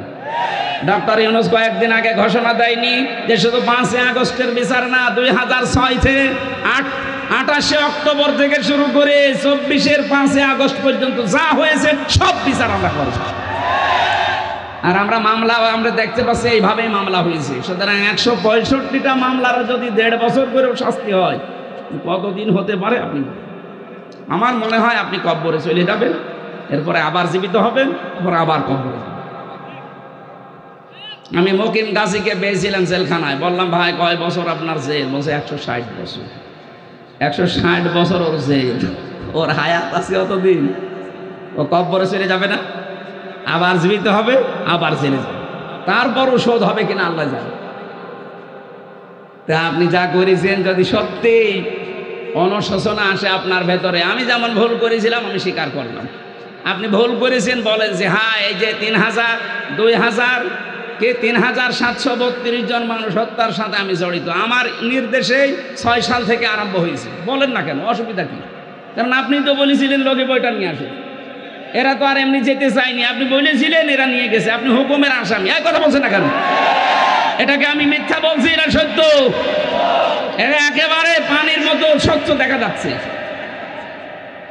এক হিন্দু ড্রাইভারকে পেয়েছিলাম ওই 7 সালে 6 সালের এই ঘটনার পরে, এখান থেকে যাচ্ছিলাম আমি সিরাজগঞ্জ গোল চত্বর থেকে, মাহফিল ছিল আমার এই যে রায়গঞ্জ না রায়পুর আছে এখানে ছিল, ওনারা মোটর সাইকেলে দিয়ে গেল এই মোড়ে, তখন বাসে আসতাম, তখন কেবল দাখিল পরীক্ষা দিয়ে আলেমে পড়ি, এই সময় ওই ছোটোখাটো মিলাদ পড়তাম, আমারে নিয়ে বাসে তুলে দিল, বাসের গাড়ির ড্রাইভার এই যে নাটোর রোডে এই বনপাড়ার এই রোডে যাওয়ার সময় রাস্তার মাঝে একটা কুকুর মরিয়ে পড়ে আছে, কুকুরের উপর দিয়ে না দিয়ে বাম দিয়ে দিই, গাড়ি ঝাঁকি দিয়েছে, ড্রাইভারকে বললাম আপনি এমন করলেন, এক্ষুনি তো উল্টিয়েছে, আমার বলছে দেখছেন একটা কুকুর মরিয়ে পড়ে আছে, আমি আবার ডবল করে চাকা দেবো, আমার বিবেক নেই। আমি বললাম আরে ভাই তো মরা কুকুর, একে মেরে ফেললে কি আর না মারলে কি? ড্রাইভার আমার দিকে ঘুরে বলছে হুজুর আপনি কি আসলে হুজুর নাকি বেশ ধরেছে? আপনি কেমন হুজুর? দেখছেন যে মরা কুকুর পড়ে আছে, আমি ডবল করে গাড়ির চাকা চালাবো, আমার বিবেক নেই? হ্যাঁ। আপনার নাম কি? সুব্রত। তোমার নাম শুনে বুঝলাম ওর ইমান নেই, কিন্তু বিবেক আছে। কথা বলছে না কেন? ওর গায়ে থাবা দিয়ে বলেছিলাম যে ভাই আপনার ইমান নেই কিন্তু আপনার বিবেক আছে, অনুশোচনা করবো, অনুতপ্ত হব, এটা আমাদের আদি পিতা করেছিলেন, এই জন্য সে মাপ পেয়েছেন। শয়তান করে নাই, এই জন্য সে মাপও পায় না। হযরতে আদম আলাইহিস সালাম বলেছিলেন রব্বানা যালামনা আনফুসানা, হে আল্লাহ আমার ভুল হয়ে গেছে, আমি জুলুম করে ফেলেছি, তুমি যদি আমার উপরে রহমত নাজিল না করো, আমাকে যদি মাফ না করো, তাহলে আমি ক্ষতিগ্রস্ত হয়ে যাব। অন্যায় করার পরে স্বীকার করা, আফসোস করা, অনুশোচনা করা, অনুতপ্ত হওয়া, এটা আদম আলাইহিস সালামের খাসিয়ত। কথা বলেন না কেন? আর অন্যায় করার পরে স্বীকার না করে আর্গুমেন্ট পেশ করা শয়তানের খাসিয়ত। ও বলেছিল আনা খায়রুম মিনহু খালাকতানি মিন নার ওয়া খালাকতাহু মিন তিন, যে আমি একে সেজদা দেব মানে আমি আগুনের তৈরি আর ওটা মাটির তৈরি, আমার ভেতরে পাওয়ার আছে, শক্তি আছে, আমি সব জ্বালিয়ে দিতে পারি, আর ও মাটি উপরে থাকে, তো ক্ষমতাই নেই। শয়তান অহংকার করেছিল ক্ষমতার, পাওয়ারে, কিসের? বলেন বলেন। শয়তান যদি ক্ষমতার অহংকার করার কারণে আল্লাহর কাছে 2টা জিনিস থেকে চিরবঞ্চিত হয়েছে, 1 নম্বরে শয়তান কোনোদিন ক্ষমা পাবে না, 2 নম্বরে শয়তান কোনোদিন জান্নাত পাবে না। এই 15.5 বছরে যারা ক্ষমতার দম্ভ দেখিয়েছেন, যারা ক্ষমতার দম্ভ দেখিয়েছিলেন, বলেন তো এই শয়তানের সাথে মিলে যাচ্ছে কিনা? আমি কোরআনে কারিমে একটা আয়াত পেয়েছি, আল্লাহ পাক বলেন ফাতিলকা বুয়ুতুহুম খাওবিয়াতাম বিমা যালামু, আল্লাহ যেন হাত দিয়ে দেখাচ্ছে, হে নবী ওই যে ওই ঘরের দিকে তাকান, ফাতিলকা বুয়ুতুহুম খাওবিয়াতাম বিমা যালামু ইন্না ফি যালিকা লাআয়াতাল লিকাওমি ইয়ালামুন। এটা সূরা নামলের ভেতরে আছে, 52 নম্বর আয়াত। আপনি একটু তাকান না কেন? আমি হাত দিয়ে দেখাচ্ছি, ওই যে ওই ঘর, যে ঘরে বসে জালেমরা দুর্বিসন্ধি করত। আজ সারা বাংলাদেশের 64 জেলার অবস্থা এক, যেখানে যেখানে জালেমরা দুর্বিসন্ধি করেছে ইসলামপন্থী মানুষদের বিরুদ্ধে, এ ঘরগুলো আজ আল্লাহ উজাড় গৃহ বানিয়ে দিয়েছে। আমার কুষ্টিয়ার খবর বলছি, সারা দেশের অবস্থায় কিন্তু একই। আপনি তাকান, এই ঘরগুলো আজ আল্লাহ মনে হচ্ছে হাত দিয়ে দেখাচ্ছে, ওই দেখ হানিফের ঘরের দিকে তাকা, টয়লেট বানিয়ে দিয়েছে, জাতীয় টয়লেট। আবু জাহেলের বাড়ি বানিয়েছিল আন্তর্জাতিক টয়লেট, এখানে তো আর আন্তর্জাতিক মানুষ আসে না, এই জন্য এটা বানিয়েছে জাতীয় টয়লেট। ইনোর বাড়ি বানিয়ে দিয়েছে জাতীয় টয়লেট। শুধু ওর বাড়ি না, ওর চেহারা পর্যন্ত মানুষ এখন পচা ডিম মারছে। এই কথা বলেন না কেন? এর চাইতে আল্লাহ কি দেখাবে আর বলেন তো? এটা তো কুষ্টিয়ার খবর বললাম, বাকি জেলাতে এর চাইতেও খারাপ অবস্থা, বিশেষ করে ঢাকা। এত জাঁকজমকপূর্ণ ছিল, কালকেই দেখলাম পেপারে, এত জাঁকজমকপূর্ণ ছিল যে জায়গাটা শুধু যেতে পারলে অনেকে চুমা খেত। সেই জায়গাটা এখন উজাড় গৃহ হয়ে গেছে। এই 3 মাসের ভেতরে সেই জায়গা মনে হচ্ছে শয়তান বাস করে। আপনি যেতে দেন এভাবে আর কিছুদিন, ওই জায়গাটাও আমার মনে হয় আবু জেহেলের বাড়ির মতো আন্তর্জাতিক টয়লেট হয়ে যেতে পারে। কাবা শরীফ যখন তাওয়াফ করছিলাম 16 সালে, হঠাৎ আমি উপরে আসলাম, দেখে আমার পেটে ব্যথা করছে। এক পুলিশকে ডাক দিয়ে বললাম, ভাই আমি তো এতক্ষণ ভালোই ছিলাম, আমার নিজের ভাষা না, ওর ভাষা নেই, যে এখন আমার পেটে ব্যথা করছে, কারণ কি? পুলিশ আমারে বলছে, ইয়া হাজি ওল হজ্জা তাই না বিলাদুকা। হাজি, দেশ কোথায়? যেহেতু মেন বাংলাদেশ, বাংলাদেশ থেকে এসেছি। আমার বলছে, আপনি জানেন না এটা কোন জায়গা? না তো। আবু জাহেলের বাড়ি, আপনি এখনো পায়খানা না করে দাঁড়িয়েছে, তাড়াতাড়ি। আল্লাহ সত্যি ওর কথা মতো যে কাজ করে দেখে আমার পেটের ব্যথা ভালো হয়ে গেছে। আমার তো মনে হচ্ছে এরকমই কিছু সামনে হতে যাচ্ছে, নাই তো আল্লাহ ফা তিলকা দিত না। তিলকার আগে ফা আছে, যারা আরবি গ্রামার বোঝে ওদের জিজ্ঞাসা করেন। বালাগাত মান থেকে ফা শব্দটা 13টা অর্থে ব্যবহার হয়। সত্যি যে সমস্ত ঘরে বসে দুর্বিসন্ধি হয়েছে জুলুম করার জন্য, ওই ঘরগুলো আল্লাহ বাস্তবে এভাবে দেখিয়েছে। ফা তিলকা বয়ুতুহুম, বাইতুনের বহু বচন বয়ুত, তার মানে এদেশে বহু ঘরে এরকম জুলুমের কথাবার্তা বলা হয়েছে, দুর্বিসন্ধি করা হয়েছে। এই আয়াতগুলো আমার মনে হয় সামনে আমাদেরকে আল্লাহ একেবারে খাপের খাপ, মমতাজের বাপ দেখাবে। এই কথা বলছে না কেন? আমাকে রাগ হয়ে গেল। এই জন্য ধারণা থেকে বেঁচে থাকবেন, উল্টাপাল্টা ধারণা করবেন না কারো উপরে। যাদের উপরে আন্দাজে এরকম তহমত দিচ্ছেন যে আকিদা খারাপ, আকিদা খারাপ, ওদের আকিদা পবিত্র কত আপনি টের পাচ্ছেন। আমি নিজে কাছে থেকে দেখেছি এই মানুষের আকিদা, বিশ্বাস, এদের যে আল্লাহর উপরে তাওয়াক্কুল, এই মানুষগুলোর যে ইখলাস, কাছে না থাকলে দূর থেকে খালি ফতোয়াই দিয়ে যাবেন। 5 দিন থাকেন তার কাছে, তার ইবাদতের মাত্রা কি আপনি এখনো টের পাননি। আন্দাজে সারা পৃথিবীর মানুষের মহব্বত আল্লাহ তার অন্তরের ভেতরে, তার মহব্বত সারা পৃথিবীর সৃষ্টি জগতের ভেতরে এমনি ঢুকিয়ে দেয়, কাজ করা লাগে। এক কথা বলছে না কেন? তার মতো চেহারার মানুষ নেই দেশে। ওই তাদের উপরে তো মানুষের ভালোবাসা মহব্বত তৈরি হয় না। তৈরি হয় কেন? ইন্নাল্লাযীনা আমানু ওয়া আমিলুস সালিহাতি সায়াজআলু লাহুমুর রহমানু ওয়ুদ্দা। যারা ঈমান আনে, ঈমানের দামি অনুযায়ী যারা ভালো ভালো কাজের আঞ্জাম দেয়। এখানে সালেহ শব্দটা আছে। সালেহ মানে কি বলেন তো?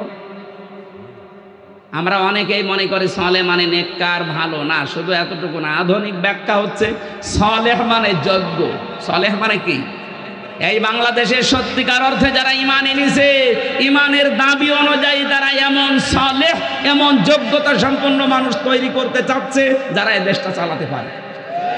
আমি নাম নিলাম না, আপনি একটু খোঁজ করে দেখেন। সালেহ শব্দের ব্যাখ্যাটা তারা বাস্তবে আজ দেখাচ্ছে।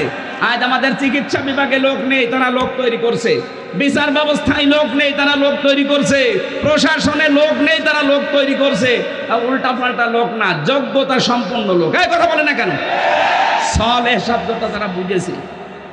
আর এটার জন্য যাদের বই লেখাপড়া করা লাগে তাদেরও আকীদা খারাপ বলেন। এই সালেহ শব্দের আধুনিক ব্যাখ্যা পেয়েছি 20 শতাব্দীর মুজাদ্দিদ সাইয়্যিদ আবুল আলা মওদুদী রহমতুল্লাহ আলাইহি, তার লিখিত বই থেকে এই মানুষগুলো এই ব্যাখ্যা পেয়েছে। এই জন্যই তো তারা এখন সালেহ শব্দটাকে বাস্তবে রূপ দেওয়ার চেষ্টায় আছে। আমরা শুধু মসজিদের ইমাম ভালো এটা জানি, মাদ্রাসার মুহতামিম ভালো, অধ্যক্ষ ভালো জানি, কিন্তু আমরা চাই ডাক্তারও যেন রাজশাহীর ডাক্তার ফাতেমা সিদ্দিকার মতো হয়, ডাক্তার যেন ফরিদপুরের ডাক্তার শাহিন জর্দারের মতো হয়। ডাক্তার যেন খুলনার ডাক্তার মতিয়ার রহমানের মতো হয়, এইরকম ডাক্তার বানাতে চায় যোগ্য এবং সৎ। এই কথা বলেন না কেন? এই কর্মকাণ্ডে যারা নিজেদেরকে ইনভলভ করবে, আল্লাহ বলেন সায়া জালু, সিন দিয়েছেন, সায়া জালু লাহুমুর রহমানু হুদ্দা, সৃষ্টি জগতের ভেতরে একটা মহব্বত আমি আল্লাহ তার প্রতি তৈরি করে দিই। আমি তো বাস্তবে তাই দেখতে পাচ্ছি।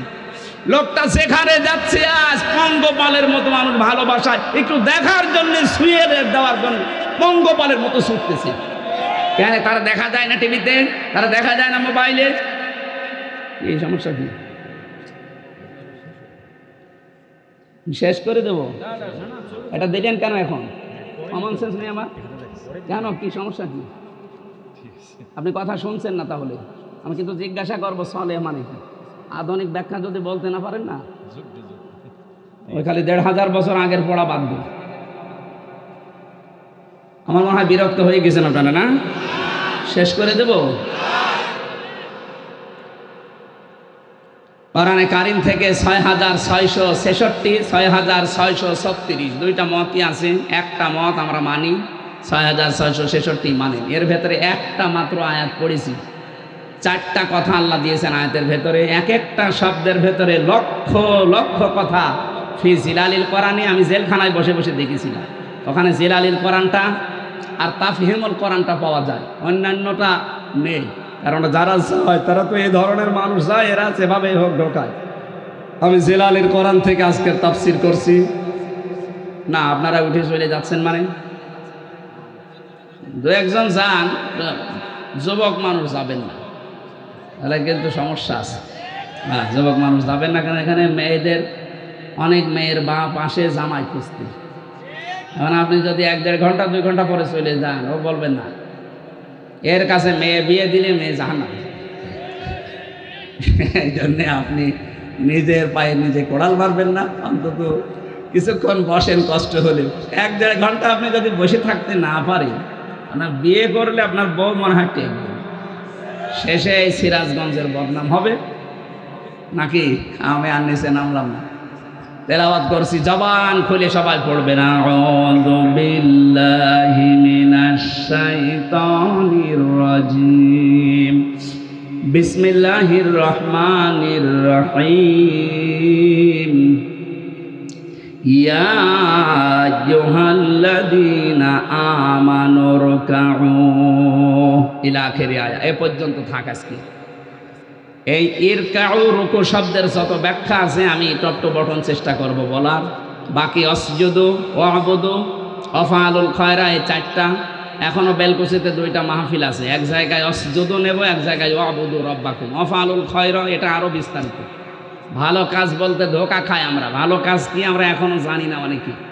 আমরা চেষ্টা করব বলার। প্রথমটা শুরু করছি। আল্লাহ ডাক দিয়েছেন এখানে কোনো বেঈমানকে না, ইমানদারকে। সুতরাং বেঈমান যদি থাকেন আপনি চলে যান, ওই যে চলে যাচ্ছে চলে যান। না না, বেঈমানের জন্য আজকের আয়াত না, আজকের আয়াত ইমানদারদের জন্য। যান, আপনি তাড়াতাড়ি চলে যান।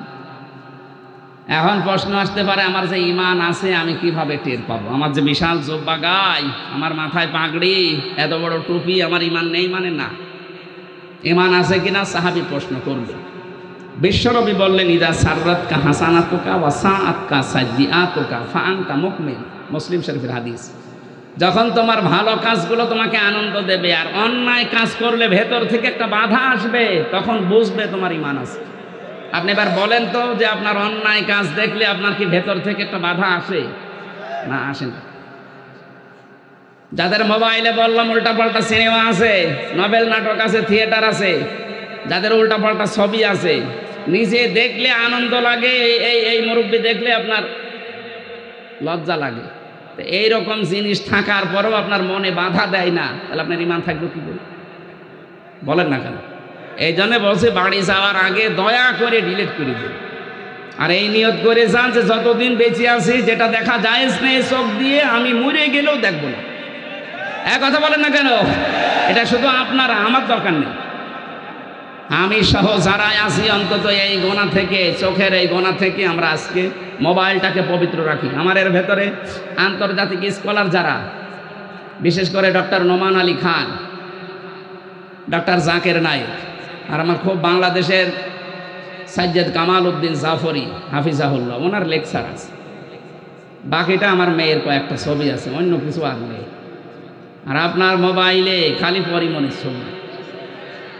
এরকম মোবাইল দেশে নেই, বাড়ি যাওয়ার আগে ডিলিট করে দেবেন।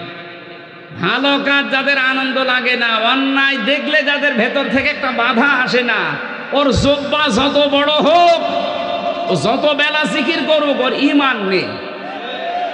আমি আশা করি এই ছোট্ট কথা আপনি বুঝে ফেলেছেন। এবার আল্লাহ ইমানদারকে ডাক দিয়ে ঘোষণা দিচ্ছেন, ইরকাউ, রুকু করো। রুকু করো এ শব্দ বললে আমরা বুঝি এভাবে মাথা ঝোঁকানো না। রুকু শব্দের প্রধান অর্থ দুইটা।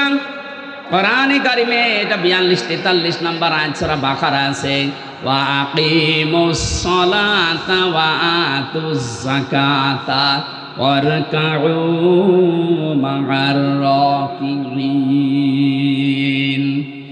আল্লাহ পাক বলেন নামাজ কায়েম করো, সম্পদ থাকলে যাকাত আদায় করো, আর রুকুকারীদের সাথে রুকু করো। তার মানে জামাতে হাজির হয়ে নামাজ পড়ো।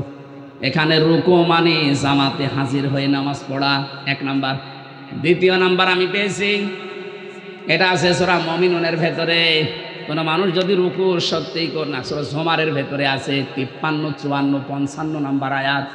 কোনো মানুষ যদি সত্যিই রুকু করতে চায়, অবশ্যই সে মানুষের উচিত এই যে রুকু করলেন নামাজের জন্যে, রুকু করার জন্যে দাঁড়িয়ে গেলেন যে কাতারবদ্ধ হয়ে, ওয়ারকাউ মা'আর রাকিঈন, রুকুকারীদের সাথে রুকু করো, জামাতবদ্ধ হয়ে এই কাজটা করো। একা রুকু করার চাইতে জামাতে রুকু করলে 27 গুণ সওয়াব বেশি হয়। কয় গুণ? এই 27টা পয়েন্ট ওখানে লেখা আছে। আপনি এখানে আল্লাহর একটা বিধান মাত্র পালন করবেন, রুকু। কি পালন করবেন? এই রুকুটা পালন করার জন্যে যখন দাঁড়িয়েছেন কাতারবদ্ধ হয়ে, একবারের জন্য মনের ভেতরে চিন্তা আসে যে আমার দুই দিকেই দাঁড়াবে জামাত ইসলাম। যদি বিএনপি, আওয়ামী লীগ, জাতীয় পার্টি, চরমনার কেউ দাঁড়ায়, পরে আমি পেছনে দিয়ে দেব। আসে, মনের ভেতরে আসে। এখানে তো আসে না। এই শিক্ষাটা আপনার ব্যক্তি, পরিবার, সমাজ, রাষ্ট্রে নিয়ে যাওয়া লাগবে। এখানে আল্লাহর একটা বিধান পালন করার জন্য যেমন সবাই এক হয়ে গেছি, এখান থেকে বের হয়ে যে 27টা সওয়াব এমনি দেবে না, 27 গুণ সওয়াব এমনি পাওয়া যাবে না। 27টা শিক্ষা আল্লাহ দিতে চান। এই 27টা শিক্ষা আমার পরিবারের, সমাজে, রাষ্ট্রে আমি মিলাবো। এর নাম রুকু।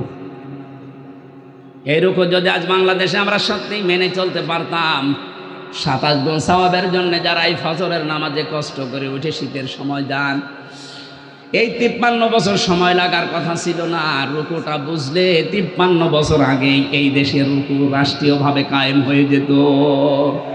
কারণ ওইটাই চাই আমরা।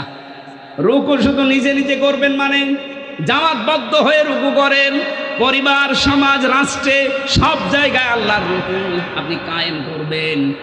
কোরআন পড়ার যে সমস্ত হকগুলো আছে তার ভেতরে দ্বিতীয় হক এইটা, মান ক্বারাআল কুরআনা ফাস্তাযহারাহু, যে ব্যক্তি কোরআন পড়ে আর কোরআনকে যারা বিজয়ী করার জন্য চেষ্টা চালায়। এজহার মানে শুধু প্রকাশ করা না, এজহার মানে শুধু স্পষ্ট করা না, এজহার মানে দাঁড় করানো, এজহার মানে কায়েম করা, এজহার মানে প্রতিষ্ঠা করা, এজহার মানে বিজয়ী করে দেখানো। 53 বছরে আজও আমরা রুকু করতে আসি, কিন্তু কোরআনে কারিমকে আজও বিজয়ী করতে পারিনি। কথা বলেন না কেন? এটা অনেকে রাজনীতি মনে করে আপনি দূরে থাকেন। কোন কারণে থাকেন আমি খুঁজে পাইনি। কোরআন পড়ছে সওয়াবের নিয়তি, অথচ কোরআনকে এজহার করার জন্য, বিজয়ী করার কোনো চিন্তা ভাবনা নেই। এগুলো বোঝাতে গেলেও বলে হুজুর এটা দুনিয়ার কাজ, রাজনীতি। এটা রাজনীতি হয় কি করে?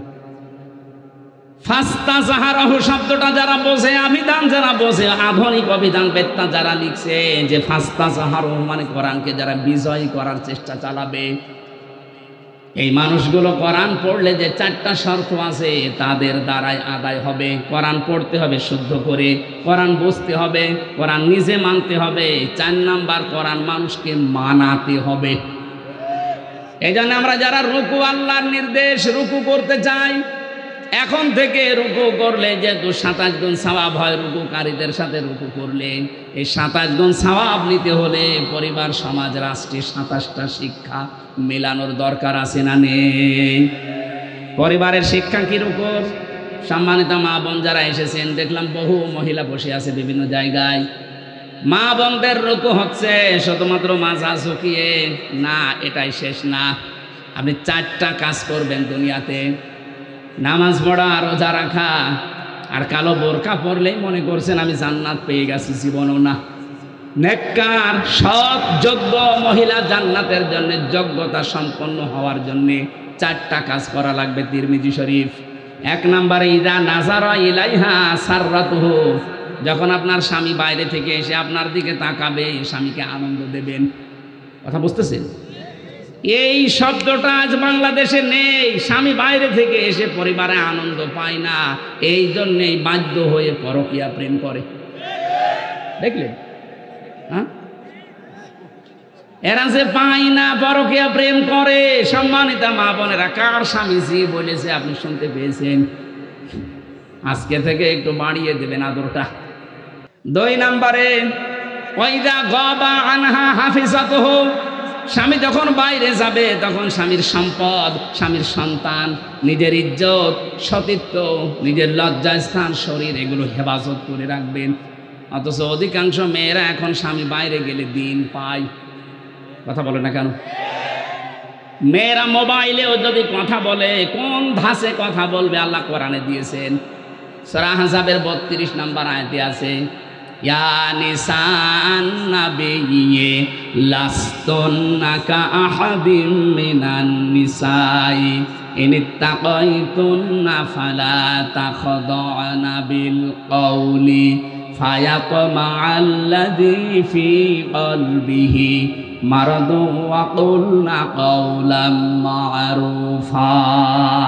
এটা তাফসীরে খাজেনে আছে। আমি যা বলছি অধিকাংশ ফি জিলালিল কোরআন থেকে, আর এইটা আছে তাফসীরে খাজেনে। আল্লাহ ডাক দিয়েছেন, হে নবীর স্ত্রীরা, পর্দার আড়াল থেকে। তখন নাই পর্দার আড়াল থেকে, কিন্তু এখন অর্থ হবে মোবাইলে, ফ্যাক্সে, ফোনে। যদি আপনি ফোনে কারোর সাথে কথা বলেন, কথা বলবেন সত্য কথা, মিথ্যা বলবেন, আশা হবে রুক্ষ সূক্ষ্ম, গরম দিয়ে এমনভাবে কথা বলবেন ওই পারে যে আছে ওর মনের ভেতরে যদি গুড়ও থাকে ওই এমনি তো অবাক করে নেবে। কথা বলে না কেন? হ্যাঁ, শুধু 14 জন পুরুষ বাদ দিয়ে, 14 জন পুরুষ যাদের সাথে আপনার বিবাহ করা হারাম, আপনার আপন ভাই, আপনার বাবা, আপনার বোনের ছেলে, আপনার ভাইয়ের ছেলে। আমি কথা বোঝাতে পেরেছি কিনা বলেন? এই 14 জন আছে সূরা নিসার 21-22 নম্বর আয়াতের তাফসীরে পাবেন। এই 14 জন পুরুষ মানুষ বাদ দিয়ে যদি কাবার ইমাম আব্দুর রহমান সুদাইসিও কল দেয়, আপনি কথা বলবেন সঠিক কথা, কিন্তু ভাষা এমন করবেন। কথা বুঝতেছেন? বলেন তো, স্বামী বাইরে গেলে এরকম করে মেয়েরা, আবার দিন পেয়েছে, এমন কায়দায় কথা বলে ওই পাশে যে আছে ও মনে করে কাজ হচ্ছে। 2 দিন 5 দিন 1 মাস 2 মাস পরে দেখা যাচ্ছে 2-3 সন্তানের মাকে নিয়ে উনি আল্লাহর রাস্তায় পালিয়ে গেছে। না, এটা করা যাবে না। 3 নাম্বারটা বলার জন্য আমি এর উপর ব্যাখ্যায় হাদিসটা নিয়ে এসেছি। তাই ভালো করে শোনেন। অতুইনু আলা দীনি যাওজাতিহা, আপনার স্বামী যদি দ্বীনের কাজ করে, দিন প্রতিষ্ঠার কাজ করে, মানবতার পক্ষে কাজ করে, স্বামীকে সময় দেবেন, স্বামীকে ছাড় দেবেন, স্বামীকে উদ্বুদ্ধ করবেন। কিন্তু অধিকাংশ মেয়েরা এই লাইনে নেই। ওর স্বামী দিনের একামতে দিনের কাজ করে, দিন প্রচারে কাজ করে, মানবতার সেবা করে, ও আরও বাধা দেয়। আপনি নামাজ পড়ে রোজা রেখে কালো বোরকা পরে জান্নাত দিতে পারবেন না। 4 নাম্বারটা হচ্ছে, স্বামী যেটা পছন্দ করে ওটা যদি জায়েজ হয়, জীবন থাকতে আপনাকে ওইটা মেনে নেওয়া লাগবে।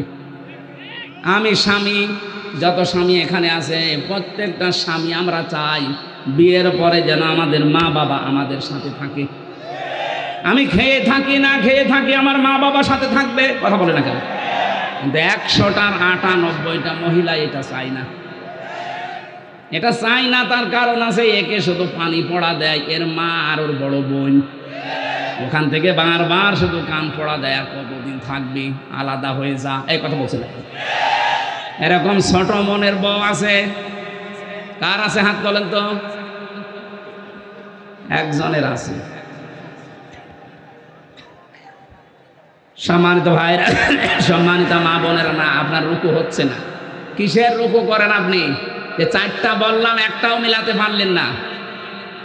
আশা করছি এই 4টা কথা মেনে নেবেন। এই রুকু যদি এভাবে আমরা পয়েন্ট আকারে দুনিয়াতে করতে পারতাম, এই পৃথিবীর চিত্রই পাল্টিয়ে ফেলতে পারতাম। আর আমরা ওই রুকুই চাচ্ছি সামনে ইনশাআল্লাহ। আমি জেলে বসে মাওলানা মামুনুল হকের সাথেই ছিলাম। আমিরে জামাত ডাক্তার শফিকুর রহমান 4 দিন ছিলেন আমার সাথে। সেক্রেটারি জেনারেল অধ্যাপক মিয়া গোলাম পরোয়া প্রায় 1.5 বছর ছিলেন আমার পাশে। এই সমস্ত মানুষ থেকে বিশেষ করে জীবন্ত শহীদ এটিএম আজহারুল ইসলাম, এই মানুষটাকে আমি 3টা বছর, উনি ছিলেন ফাঁসির কন্ডেম ছেলে, মাঝে মাঝে আদর করে আমাকে বই পাঠাতেন, প্রোডাক্টিভ মুসলিম, মধ্যম পন্থা, এমন এমন সুন্দর সুন্দর বই, ওনার কাছে প্রায় 150-র উপরে বই আছে।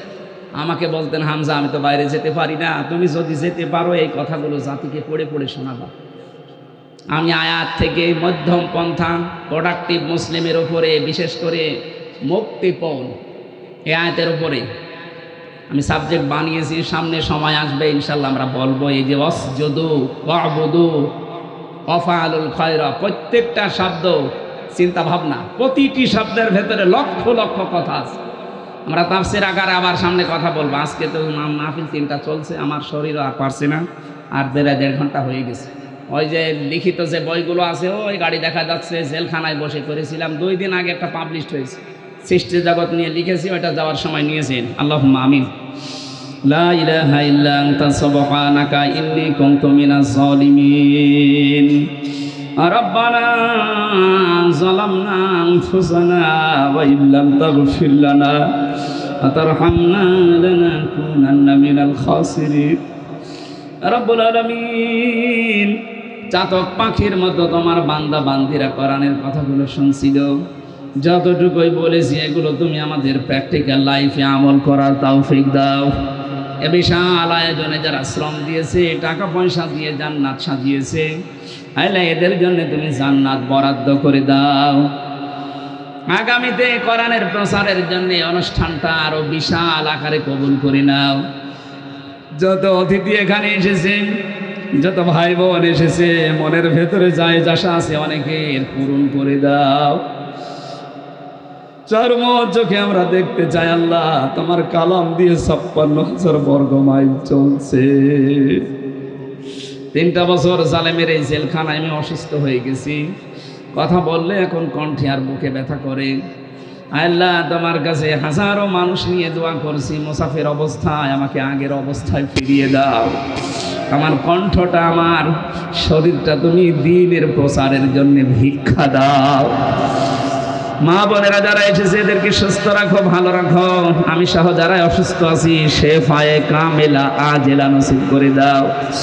মাওলানা আব্দুল কুদ্দুস, মাওলানা হোসাইন মাহফুজ সহ যত আলেমরা এখানে আছে, আলেমদেরকে মঞ্জুর করো।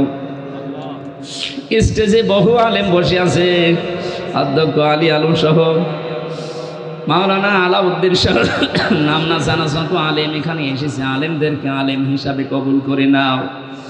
এলাকায় মাটির নিচে যত মানুষ ঘুমিয়ে আছে আল্লাহ কোরআনের ইজ্জতে মাফ করে দাও। বারাকাল্লাহ বারাকাল্লাহ বারাকাল্লাহু লানা ওয়া লাকুম ফিল কোরআনিল আযীম। লা ইলাহা ইল্লাল্লাহু মুহাম্মাদুর রাসূলুল্লাহ।